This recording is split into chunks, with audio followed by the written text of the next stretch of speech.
Hello friends, आज का हमारा सेशन है जिसमें हम फॉरेस्ट के बारे में पढ़ेंगे। ठीक है, फॉरेस्ट क्या होते हैं, फॉरेस्ट बेसिकली किस तरीके से हमारे लिए बहुत ज़्यादा इंपॉर्टेंट होते हैं, हमें उन्हें क्यों कंजर्व करके क्यों रखना चाहिए। ठीक है, इन सारे ही टॉपिक्स को आज हम डिस्कस करेंगे। तो let's start the topic with our topic forest. ठीक है, फॉरेस्ट बेसिकली क्या है, ये एक्सक्लूसिव एरिया है जो लैंड बेसिकली पूरा लैंड को कवर करके रखते हैं with trees and other plants. आप समझ ही रहे होंगे, बहुत सारे ट्रीज और प्लांट्स जब आपस में कंबाइन होते हैं तो ये क्या फॉर्म करते हैं, फॉरेस्ट का फॉर्मेशन करते हैं। ठीक है, तो वही यहाँ पे लिखा हुआ है कि जो एक्सटेंसिव एरिया ऑफ लैंड होता है, हमारा जो लैंड होता है वो बेसिकली ट्रीज और प्लांट से कवर्ड रहता है, इसी को कहते हैं फॉरेस्ट। नेक्स्ट पॉइंट देखेंगे कि plant community made of trees, shrubs, herbs. तो फॉरेस्ट क्या है, हम यहाँ पे फॉरेस्ट के बारे में बात करें तो हम ट्रीज, प्लांट्स, श्रब्स, हर्ब्स सब चीज़ों को लेकर चलेंगे। तो सब चीज़ों का जो कॉम्बिनेशन होता है इन्हीं को फॉरेस्ट कहा जाता है। नेक्स्ट है, they grow from cold polar areas to hot equatorial areas, high mountains to low plains, wet areas to dry deserts. इसका मतलब ये हर एरिया में ग्रो करते हैं, चाहे वो लार्ज कोल्डी एरिया हो, फिर हॉट डेजर्ट एरियाज हो, हर टाइप के कंडीशंस में, हर टाइप के एटमॉस्फेयर में ये ग्रो करते हैं। ठीक है, नेक्स्ट है, जो फॉरेस्ट होते हैं ये हॉट स्पॉट होते हैं बायोडाइवर्सिटी की। ये मेन पॉइंट है कि जो फॉरेस्ट होते हैं they are known as hot spot of biodiversity. Biodiversity basically क्या होता है, जिसमें फ्लोरा और फौना दोनों इन्वॉल्व रहते हैं। फ्लोरा मतलब प्लांट्स और फौना मतलब एनिमल्स। ठीक है, तो जब फ्लोरा और फौना दोनों का कॉम्बिनेशन हो जाता है तो उसको बायोडाइवर्सिटी कहते हैं। और हॉट स्पॉट ऑफ बायोडाइवर्सिटी कहने का मतलब कि ये फॉरेस्ट एक ऐसा एरिया है जहाँ पे बेसिकली बायोडाइवर्सिटी पाई जाती है। ये बेसिकली इसी चीज़ के लिए है जहाँ पे और भी प्लांट्स और फ्लावर्स डिफरेंट टाइप के, डिफरेंट स्पीशीज के मिलेंगे और डिफरेंट टाइप्स के एनिमल्स भी यहाँ पे सर्वाइव करते हैं, इसीलिए इसे हॉट स्पॉट ऑफ बायोडाइवर्सिटी कहा जाता है। नेक्स्ट है, loss of diversity leads to loss in ecological stability. कहने का मतलब कि अगर डाइवर्सिटी का लॉस हो जाए, यानी अगर डिफरेंट टाइप्स के स्पीशीज जैसे प्लांट्स के हैं और डिफरेंट स्पीशीज एनिमल्स के अगर ना मिले हमें एटमॉस्फेयर में, हमारे सराउंडिंग में, तो अगर इनका लॉस हो जा रहा है, ये एक्सटिंक्ट हो जा रहे हैं, तो इकोलॉजिकल स्टेबिलिटी जो होती है वो एंड टू एंड बिगड़ जाती है। ठीक है, तो फॉरेस्ट का होना बेसिकली हमारे लिए बहुत ज़्यादा इम्पॉर्टेंट है, क्योंकि ये हमें बहुत चीज़ों को प्रोवाइड भी कर रहे हैं, बहुत चीज़ों का प्रोडक्शन कर रहे हैं, और साथ ही साथ ये क्या है, ये हॉटस्पॉट है बायोडाइवर्सिटी का, जिसमें सारे floras, different type of flora और फौनास हमें मिल जाएंगे। तो इस पार्ट से, इतने पूरे पार्ट से हम ये समझ रहे हैं ओवरऑल कि फॉरेस्ट जो होता है वो एक्सटेंसिव एरिया, बड़े एरिया में जिसमें प्लांट्स और एनिमल्स दोनों कंबाइन होके रहते हैं, उसी को फॉरेस्ट कहा जाता है। डिफरेंट टाइप्स ऑफ ट्रीज रहेंगे, श्रब्स रहेंगे, प्लांट्स रहेंगे, जो भी चीज़ें हैं वो सब आपस में जब भी कंबाइन हो रही हैं, एक ग्रुप बन रहा है उनका, तो वो फॉरेस्ट का फॉर्मेशन कर रहे हैं। ठीक है, नेक्स्ट हम टॉपिक देखेंगे कि फॉरेस्ट क्यों कंजर्व करना बहुत ज़्यादा इम्पॉर्टेंट है। ठीक, तो फॉरेस्ट को कंजर्व करना बेसिकली इसलिए भी इम्पॉर्टेंट है क्योंकि ये हमें बहुत सारी चीज़ें प्रोवाइड कर रहा है। ये फॉरेस्ट जो है प्लांट्स, एनिमल्स को तो रख ही रहा है, वहाँ पे वो सर्वाइव कर ही रहे हैं, पर ये हमारे लिए भी बहुत सारा इक्वली इम्पॉर्टेंट है। जिस तरीके से वो एनिमल्स के लिए और दूसरे स्पीशीज़ के लिए इम्पॉर्टेंट है, उसी तरह से हमारे लिए भी बहुत ज़्यादा हेल्पफुल है फॉरेस्ट, इसलिए हमें फॉरेस्ट को कंजर्व करके रखना चाहिए। It provide habitat to numerous species. बहुत सारे ऐसे डिफरेंट स्पीशीज़ हैं जिनको हैबिटेट प्रोवाइड करने का काम करता है। हैबिटेट कहने का मतलब क्या होता है कि एक particular favourable area, condition, climate, temperature के हिसाब से जिसमें वो पर्टिकुलर जो भी स्पीशी है वो अपने आप को सर्वाइव कर सके, वहाँ पे रह सके, अपना लाइफ जो है वो एक तरीके से ग्रो कर सके वहाँ पे। तो उस तरीके के एनवायरनमेंट को प्रोवाइड करने का काम या हैबिटेट को प्रोवाइड करने का काम क्या है, ये फॉरेस्ट कर रहा है। तो इसीलिए हम बोल रहे हैं कि ये एक हैबिटेट प्रोवाइड करता है डिफरेंट टाइप की स्पीशीज के लिए, ताकि वो वहाँ पे सर्वाइव कर सके। नेक्स्ट है, protect soil from soil erosion. Forest क्या कर रहे हैं, सॉइल को बेसिकली सॉइल इरोजन से से बचा रहे हैं। सॉइल इरोजन क्या होता है कि जैसे कि जो सॉइल के न्यूट्रिएंट्स हैं, बेसिकली जो सॉइल में प्रेजेंट बहुत सारे मैक्रो और माइक्रो न्यूट्रिएंट्स होते हैं, अगर वो लॉस हो रहे हैं, मतलब खत्म हो जा रहे हैं, ठीक है, उसी को कहते हैं सॉइल इरोजन।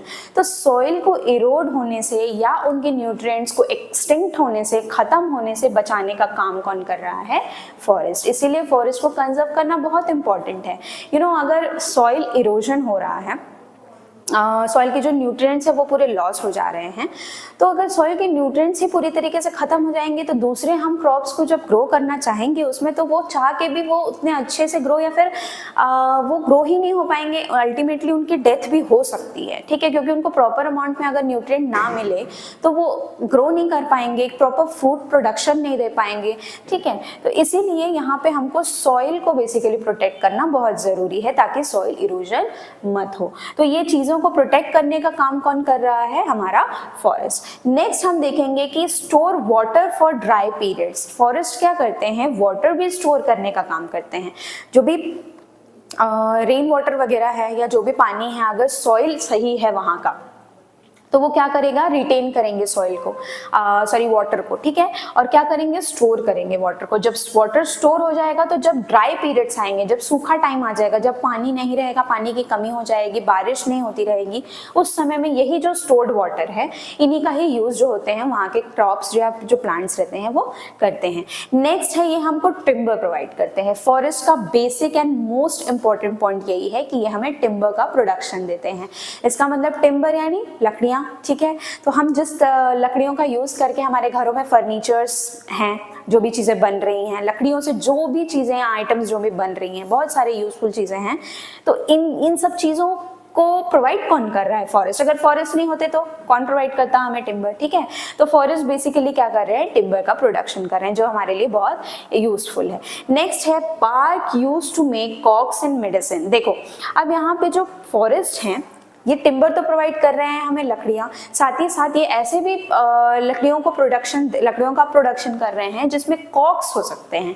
कॉक्स के बनने का मतलब हम उससे कॉक्स बना सकते हैं। कॉक्स जो लकड़ियों का, जैसे किसी ओपनर टाइप का होता है जिसमें हम किसी भी बॉटल को सील करने का काम करते हैं, उस कॉक्स का प्रिपरेशन जो है वो उस बार्क से हो सकता है, और मेडिसिन भी बन सकते हैं जो उन पर्टिकुलर ट्री, जो भी फॉरेस्ट में ट्रीज हैं, बहुत सारे ऐसे मेडिसिनल ट्रीज भी होते हैं, मेडिसिनल प्लांट्स भी होते हैं जो फॉरेस्ट में मिलते हैं, जिनसे मेडिसिन्स का बेसिकली प्रोडक्शन होता है, और उस मेडिसिन्स को जो लोग होते हैं वो यूज करते हैं अपने ट्रीटमेंट के लिए।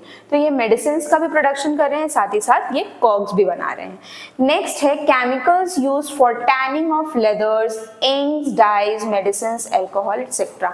यानी कि फॉरेस्ट जो है वो हमें क्या प्रोवाइड कर रहे हैं? वो हमें एक तरीके से केमिकल्स का भी प्रोडक्शन दे रहे हैं, जिसमें ये जो केमिकल्स हमें मिल रहे हैं ये क्या कर रहे हैं? हेल्प कर रहे हैं टैनिंग ऑफ लेदर्स में, लेदर्स की टैनिंग में हेल्प कर रहे हैं, इंक्स बनाने में हेल्प कर रहे हैं, डाइज बनाने में हेल्प करते हैं, या तो कपड़ों में करने वाला डाई, बालों में करने वाला डाई, किसी भी टाइप का डाई बस, और साथ ही साथ मेडिसिन का प्रोडक्शन कर रहे हैं, ठीक है। बहुत सारे मेडिसिनल फॉरेस्ट जैसे मैंने मेडिसिनल प्लांट्स बताया, ठीक। और एल्कोहल, ये एल्कोहल का भी प्रोडक्शन कर रहे हैं। तो आप देख सकते हैं इतने सारे पॉइंट्स में, इतने सारी चीज़ों में हमने सिर्फ यही देखा कि फॉरेस्ट किस तरीके से क्या क्या चीज़ों का प्रोडक्शन कर रहा है, किस तरीके से वो दूसरे प्लांट्स और एनिमल्स के लिए बहुत ज़्यादा इंपॉर्टेंट है, उनके सर्वाइवल के लिए बहुत इंपॉर्टेंट है, और हमारे लिए भी वे यूज़फुल हैं, इकोनॉमिकली भी ये हमारे लिए बहुत यूज़फुल है, क्योंकि हम इन केमिकल्स का यूज़ करके डाइज, मेडिसिन, एल्कोहल वगैरह का प्रिपरेशन कर रहे हैं। नेक्स्ट है source of edible fruits and nuts. अब हम इन फॉरेस्ट क्रॉप्स से फ्रूट्स को भी ऑब्टेन कर रहे हैं, और जो भी नट्स इनसे मिल रहे हैं, ठीक है, उनका भी हम यूज करके हम उनको खाने में यूज कर रहे हैं, ठीक है। तो ये फॉरेस्ट के कुछ प्रोडक्ट्स थे जिनको हमने देखा, जो हमें क्या कर रहे हैं? इन सारी चीज़ों का प्रोडक्शन करने में हेल्प कर रहे हैं, मतलब प्रोडक्ट्स देने में, प्रोवाइड करने में हेल्प कर रहे हैं, जिनका हम फर्दर भी यूज़ अपनी चीज़ों के लिए कर रहे हैं, ठीक है। तो ओवरऑल हमने इस टॉपिक में पूरा आज देखा कि फॉरेस्ट हमारे लिए क्या चीज़ें कर रहा है, फॉरेस्ट हमारे लिए क्यों इतना इम्पोर्टेंट है कि हमें उसे बचा के रखना चाहिए, ठीक है। कुछ इंपॉर्टेंट पॉइंट्स मैंने आपको आज यहाँ पे डिस्कस करा दिए, और हम कुछ और भी आगे चीजें देखेंगे कि वाइल्ड लाइफ को क्यों कंजर्व करके रखना चाहिए। हमने देख लिया फॉरेस्ट को कंजर्व करना है, ठीक है, हमने कर लिया, लेकिन वाइल्ड लाइफ को क्यों कंजर्व करके रखना चाहिए ये भी चीज आज हम देखेंगे। तो वाइल्ड लाइफ को कंजर्व करने के लिए कंजर्व इसलिए करना चाहिए क्योंकि वाइल्ड लाइफ जो होती है वो एनिमल्स को इंक्लूड करती है बेसिकली, और ये सब फॉरेस्ट पे ही डिपेंडेंट होते हैं, ठीक है। तो फॉरेस्ट भी हमारे लिए इक्वली इम्पॉर्टेंट है जितना ज़्यादा एनिमल्स और या फिर वाइल्ड लाइफ हमारे लिए इम्पॉर्टेंट है। नेक्स्ट है वाइल्ड लाइफ को कंजर्व इसलिए करना चाहिए क्योंकि कुछ लोग ऐसे होते हैं जो एनिमल्स को पोचिंग करके, यानी कि उनको पकड़ के, उनको किसी तरीके से कैप्चर करके उनको मार देते हैं और उनकी बॉडी की जो भी स्किन होती हैं उनका यूज़ करके कुछ चीज़ों को बनाना, ये करना चीज़ें रहती हैं। तो हम यहाँ पे ये भी चीज़ें देखेंगे कि the poaching of killing of wild animals present in forest for commercial benefits is also increasing threat। तो ये भी बेसिकली क्या कर रहा है, एक बहुत बड़ा रूप ले रहा है, क्योंकि क्या कर रहे हैं हम एनिमल्स को अपने यूज़ के लिए, हमारे यूज़ के लिए हम उन्हें मार दे रहे हैं और उनकी बॉडी के चीज़ों को, फर्स को, उनके स्किन्स को यूज़ करके हम प्रोडक्ट्स का फॉर्मेशन कर रहे हैं, बना रहे हैं, ठीक है। नेक्स्ट हम देख रहे हैं कि इन चीज़ों का कंजर्वेशन करना, ये जो वाइल्ड लाइफ को हम कंजर्व कर रहे हैं, इनको कंजर्व किस तरीके से हम कर सकते हैं। हमको पता है कि हमें वाइल्ड लाइफ को कंजर्व करना है, हमको पता है कि हमें फॉरेस्ट को कंजर्व करके रखना है। तो हमने देख लिया कि फॉरेस्ट को तो हम कंजर्व इसलिए कर रहे थे क्योंकि हम ये बहुत सारी चीज़ें प्रोवाइड कर रहा था, ठीक है। हमें टिम्बर प्रोवाइड कर रहा था, न्यूमरस स्पीशीज को हैबिटेट प्रोवाइड करने का काम कर रहा था, सॉइल को इरोड होने से बचा रहा था, कॉक्स और मेडिसिन का भी फॉर्मेशन मतलब प्रोडक्शन कर रहा था, केमिकल्स का प्रोडक्शन कर रहा था जिससे लेदर्स की टैनिंग की जा रही थी, इंक्स, डाइज वगैरह का प्रिपरेशन किया जा रहा था, और साथ ही साथ कुछ एडिबल फ्रूट्स और नट्स का भी यूज किया जा रहा था। अब यहाँ पे हम वाइल्ड लाइफ कंजर्वेशन देख रहे हैं, तो मेजर्स बेसिकली देखेंगे कि हमें वाइल्ड लाइफ को क्यों कंजर्व करना चाहिए, ठीक है।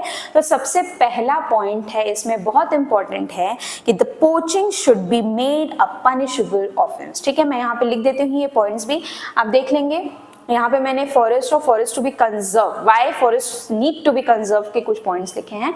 अब हम देखेंगे measures for conservation of wildlife को क्यों कंजर्व करना चाहिए, ठीक है। तो मैं यहाँ पे इस पॉइंट को रब करके यहाँ पे कुछ पॉइंट्स लिख देती हूँ जो इम्पोर्टेंट है। सबसे पहला मैं यहाँ पे टॉपिक भी लिख देती हूँ, measures for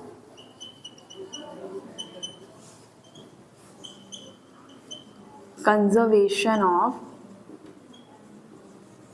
wild life.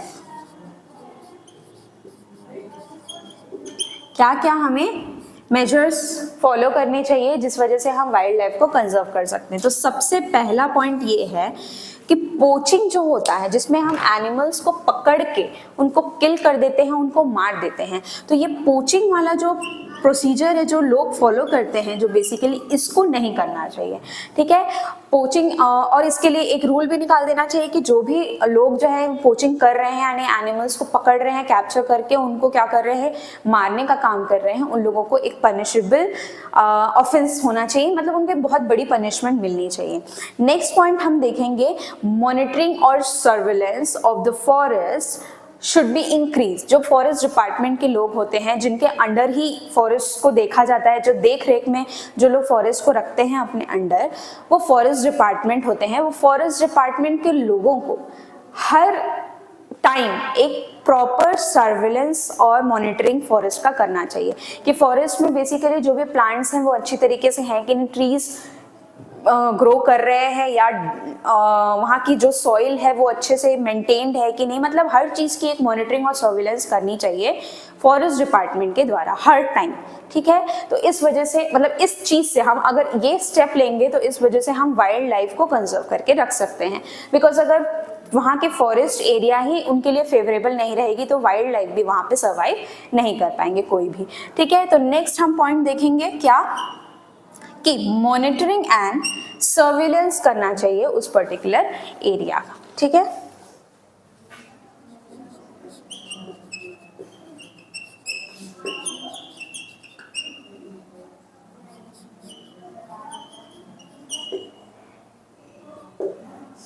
Third point हम देखेंगे, conservation strategies for endangered animals is vital, यानी कि जो भी एंडेंजर्ड स्पीशीज हैं, जो खत्म होने वाली हैं, जो एक्सटिंक्ट होने वाली हैं, ठीक है, उन भी स्पीशीज को कंजर्व करना बहुत इंपॉर्टेंट है, ठीक है। तो कंजर्वेशन ऑफ एंडेंजर्ड स्पीशीज, मैं यहाँ पे सिर्फ कंजर्वेशन और यहाँ ऐसे करके एंडेंजर्ड लिख देती हूँ।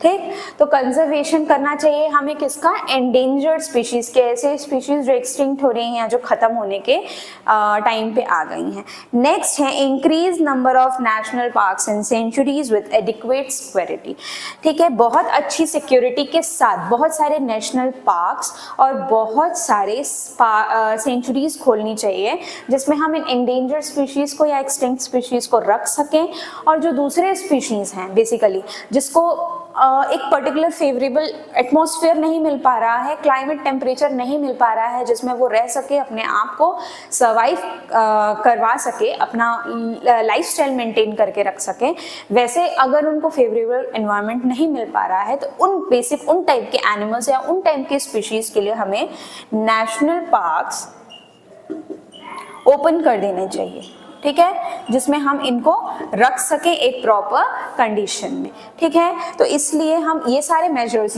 मेजर्स हम ले सकते हैं टू कंजर्व वाइल्ड लाइफ को कंजर्व करने के लिए, ठीक है। तो बाय दिस थिंग हम आज अपना सेशन एंड करते हैं। ऐसे हर टाइम जैसे कि हम अपने हर टॉपिक में, हर वीडियोज़ में क्या करते हैं कि हम लास्ट में सम अप करते हैं सारी चीज़ों को जो भी हमने पढ़ा है। तो हम फिर से एक बार रिविजन कर लेते हैं कि आज हमने एक बहुत बेसिक और बहुत छोटा टॉपिक लिया जिसमें था फॉरेस्ट क्या था, ये एक ऐसा लैंड था full of shrubs, herbs, trees, ठीक है, प्लांट्स, ये सारी चीज़ों को कंबाइन करके फॉरेस्ट का फॉर्मेशन हो रहा था, और फॉरेस्ट को हॉटस्पॉट ऑफ बायोडाइवर्सिटी कहा जा रहा था। यहाँ पे फ्लोराज और फौनाज जो हैं वो उनके लिए एक हॉटस्पॉट है जहाँ पे ये लोग अपने आप को अपना लाइफस्टाइल मेंटेन करते हैं, मतलब दे survive in this particular area. Next हमने क्या क्या देखा था फॉरेस्ट के बारे में, और भी बहुत सारी चीज़ें कि फॉरेस्ट हमें क्या प्रोवाइड करते हैं, हमें बहुत सारा टिम्बर प्रोवाइड करते हैं जिससे हम फर्नीचर्स और अपने बहुत सारे नीड्स को मेंटेन कर सकते हैं, नीड्स को सेटिस्फाई कर सकते हैं, और ये हमें मेडिसिनल प्रॉपर्टीज़ भी शो, बहुत सारे ऐसे ट्रीज होते हैं जो मेडिसिनल प्रॉपर्टीज़ शो करते हैं, तो उससे हमें मेडिसिन ऑब्टेन्ड होते हैं, और ये हमें बहुत सारे केमिकल्स भी प्रोवाइड करते हैं, ठीक है। ये भी हमने देखा था जो टैनिन, लेदर की टैनिन वगैरह में यूज़ हो रहा था, डाइज, इंक्स के प्रोडक्शन के लिए यूज़ हो रहा था। फिर हमने वाइल्ड लाइफ को देखा।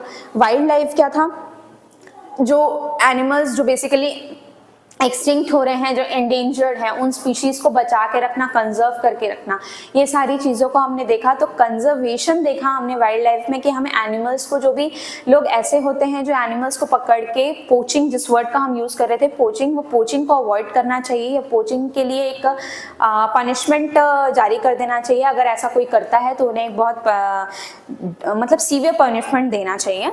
और भी हमने देखा कि जो फॉरेस्ट डिपार्टमेंट होते हैं उनके द्वारा हर टाइम वहाँ पे फॉरेस्ट में मॉनिटरिंग और सर्विलेंस करना चाहिए उनको, ताकि वहाँ की जो भी चीज़ें, जो भी चीज़ें हैं, वहाँ पे कमी है कोई चीज़ में अगर, या फिर कोई प्रॉब्लम अगर उस पर्टिकुलर फॉरेस्ट एरिया में आ रहा है, तो उस चीज़ को वो उस मॉनिटरिंग की वजह से वो वहाँ की चीज़ों को और अच्छा कर सके। नेक्स्ट है कंजर्वेशन ऑफ एंडेंजर्ड स्पीशीज, ये मैंने आपको बता दिया। और नेक्स्ट लास्ट वाला था नेशनल पार्क, जिसमें हमें नेशनल पार्क या सेंचुरीज वगैरह ओपन करनी चाहिए इन स्पीशीज के लिए, ठीक है। तो आज का ये सेशन हमारा यहीं एंड होता है। हमने आज टॉपिक देखा फॉरेस्ट। आई होप आपको मेरा ये वीडियो पसंद आया होगा। अगर आपको ये पसंद आया हमारा वीडियो तो प्लीज़ इसे लाइक करें, सब्सक्राइब करें और शेयर करें। Thank you so much.